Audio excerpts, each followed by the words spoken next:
But I want to talk about Gary Lineker now, because he has gone from the BBC, or will very shortly in a few days. He posted on Instagram why he's leaving. I've stood up for minorities and humanitarian issues and against all forms of racism all of my life, including, of course, anti-Semitism, which I absolutely abhor. There's no place for it and never should be.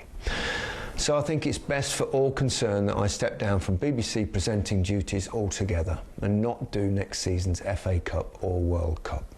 The final day of the Premier League season on Sunday will be my last show.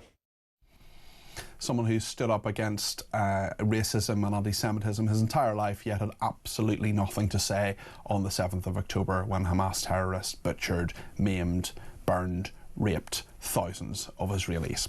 Let's speak to Sally Jones, who's a former BBC presenter. Sally, this had to happen, didn't it?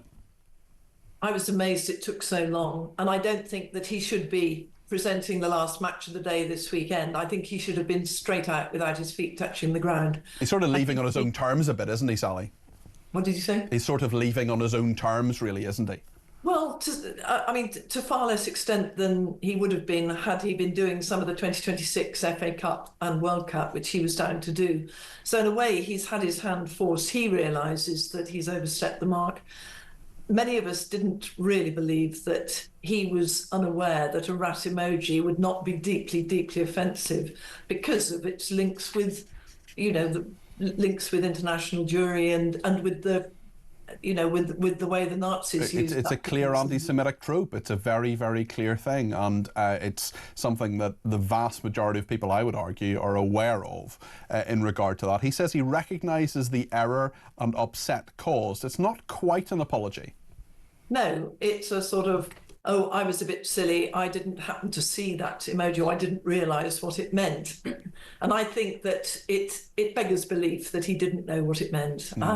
Obviously, we'd all give him the benefit of the doubt, but with a good deal of not really taking it that seriously. Yeah. I mean, the thing is that he's always been very popular. He's an engaging Jack the Lad sports presenter. He's an effective crisps publicist. He's somebody who's a national treasure, and he worked incredibly hard to be the one selected to replace Des Lynam, who in himself had become an absolute national treasure. They're people who are very good at what they do, but Gary Lineker isn't the only one.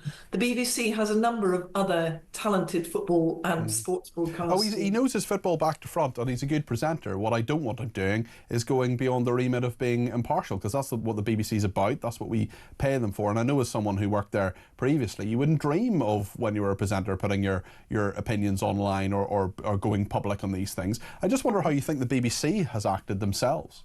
I think they've been very mealy-mouthed. I think they were very scared when suddenly, back in 2023, a number of other sports presenters lined up behind him when they were about to discipline him and take him off air for some weeks for, again, another impartiality row over him comparing some of the language around the Tory migrants policy to Nazi Germany.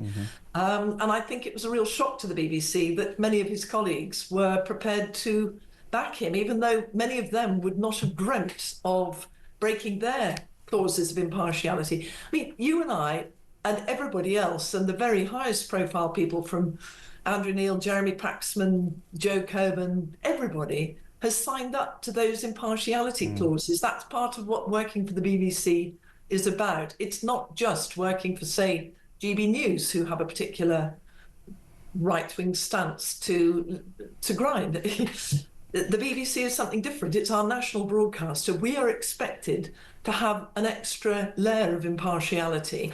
We all have our viewpoints, but what we shouldn't do is put our thumb in the scales and show what our own view. It's like letting our slip show, isn't it, by giving our own points of view. If he wants and there are many other places that he can do that if he wants to. Exactly. There are many other opportunities. You know, this station, for example, we're encouraged to give our opinions. You mentioned some other broadcasters as well, but the BBC just wasn't that case. Do you think he'll continue to be a successful broadcaster? I think he may well take the Qatari shilling, which you could say, I mean, I believe already has on several other occasions, broadcasting for them. And of course, it's riches beyond the dreams of Croesus, but you're also rather checking in your morals at the door if you go and work for people like that, given what their human rights record is. Yeah, absolutely. Obviously, he's got so much money from Goalhanger, from being The podcast, one of the main people at Goalhanger Productions, a very, very successful podcast firm. He could virtually wheel away the truckloads of cash in a wheelbarrow. Sally, we'll just have to leave it there. Just the news has beaten us, but that's Sally Jones, who's a former BBC presenter. Really appreciate her. She speaks an awful lot of common sense.